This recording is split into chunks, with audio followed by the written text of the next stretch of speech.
Ini ya teknik sepele, tapi saya sedang menggambarkan bahwa ini adalah keharusan agar pekerjaan kalian itu terukur. Bicara tentang mengendalikan diamond tube ataupun mata pisau yang bentuk batik itu tidak mudah. Makanya kalian yang pemula harus mempunyai mata pisau seperti ini. Ini bisa digunakan untuk pengganti fleksibel. Kalau kalian menggunakan fleksibel kinik yang seperti saya ajarkan di video-video lama, tentu pekerjaannya menjadi lambat. Makanya kalian bisa menggunakan mata pisau ini untuk pengganti kinik. Lalu kalian bisa langsung gosok dengan spons atau amplas penghalus supaya dia tambah kilat. Catatan penting lainnya, kalian yang ingin menjadi tukang grafir secara profesional harus mempunyai bor besar seperti ini dan mata-mata ukirnya yang lengkap, yang besar juga. Kalau tidak, mana mungkin kita bisa mengukir huruf dalam dan huruf-huruf lebar seperti ini. Dan tentu mini grinder nggak akan mampu, kalian harus punya.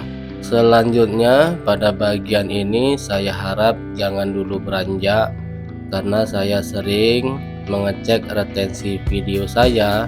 Pada bagian ini seringkali di skip. Tentu teman-teman di sini tidak sadar walaupun terkadang saya tidak memberikan narasi di bagian ini, tapi di sini banyak pesan penting. Yang paling penting kalian kalau baru pemula harus perhatikan bagaimana cara saya menggores. Nah, cara menggores yang benar itu yang paling pertama itu bagaimana caranya mata ukir itu masuk dulu. Setelah itu kalian boleh gores sepanjang huruf yang tertulis pada printan. Jadi pemahatan pertama itu paling penting sekali. Pada intinya harus lurus dan harus dalam dulu. Kalau tidak dalam seperti ini, ya pas kita finishing dia meleset-meleset. Selain itu juga pas kita cat, kemudian kita lakukan pengupasan, dia seringkali terlepas catnya.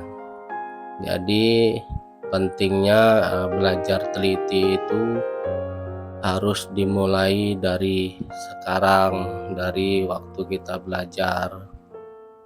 Teliti, disiplin, ingatlah bahwa ini pesanan orang, karena orang itu kan berharap ketika dia memesan hasilnya harus bagus.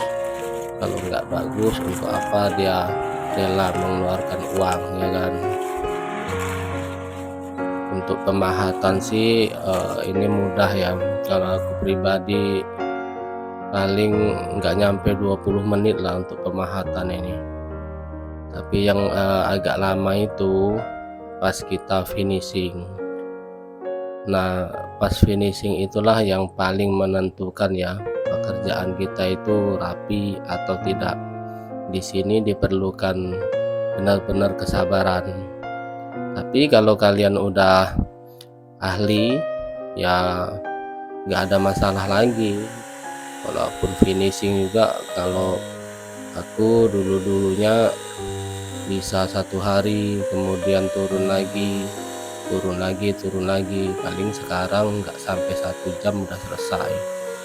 Makanya aku bisa 1 hari ini bisa menyelesaikan papan nama ini dengan banyak. Selain ditopang dengan alat, ya karena sudah menguasai teknik.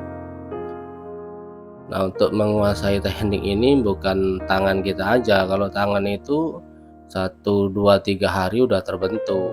Yang paling susah itu menguasai gini, batu ini harus pakai mata ukir ini, harus pakai alat ini. Nah, itu yang susah.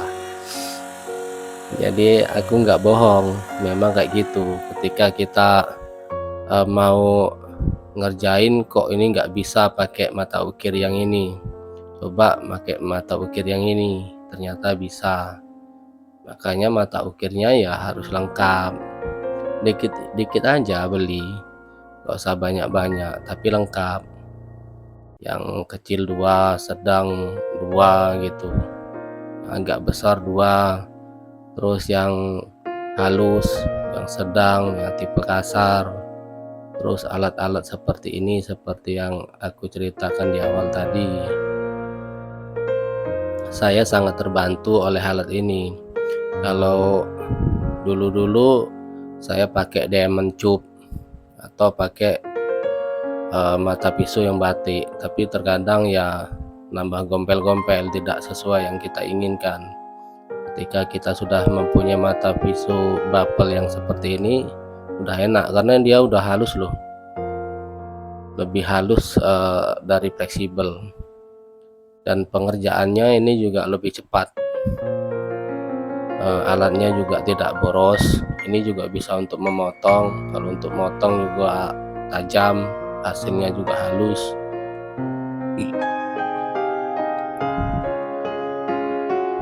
Sejauh ini ya saya lihat sudah banyak kemajuan untuk teman-teman aku yang belajar secara langsung dengan aku, tapi ya belum maksimal lah ya. Ya kita terus semangat dan belajar ya teman-teman. Dan aku juga buat video ini ya bisa kalian rasakan secara gratis, nggak usah bayar-bayar kan, enak.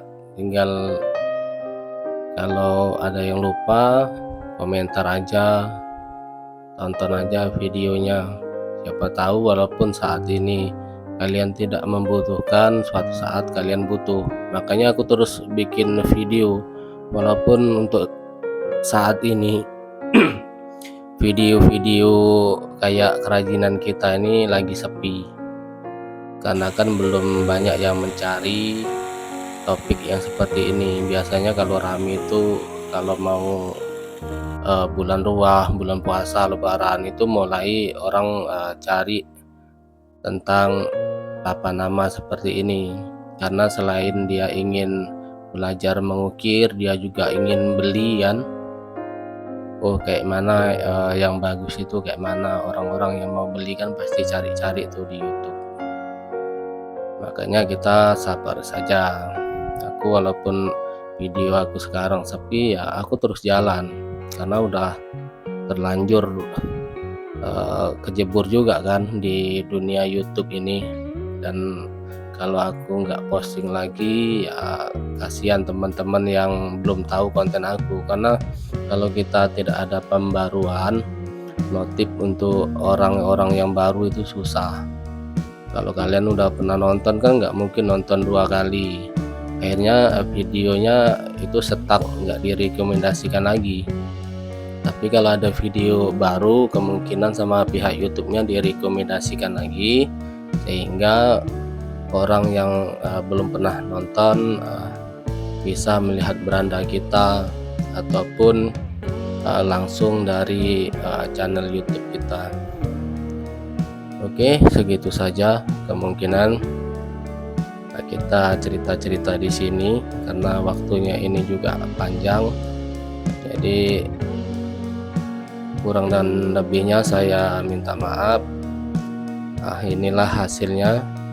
Semoga dapat menjadi motivasi untuk kalian yang baru belajar agar lebih baik lagi. Jangan lupa juga dukungannya agar saya selalu tetap semangat dengan cara subscribe, like, komen, dan share sebanyak-banyaknya di akun media sosial kalian yang lain.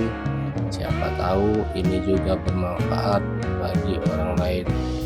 Salam dari Kota Palembang. Assalamualaikum warahmatullahi wabarakatuh.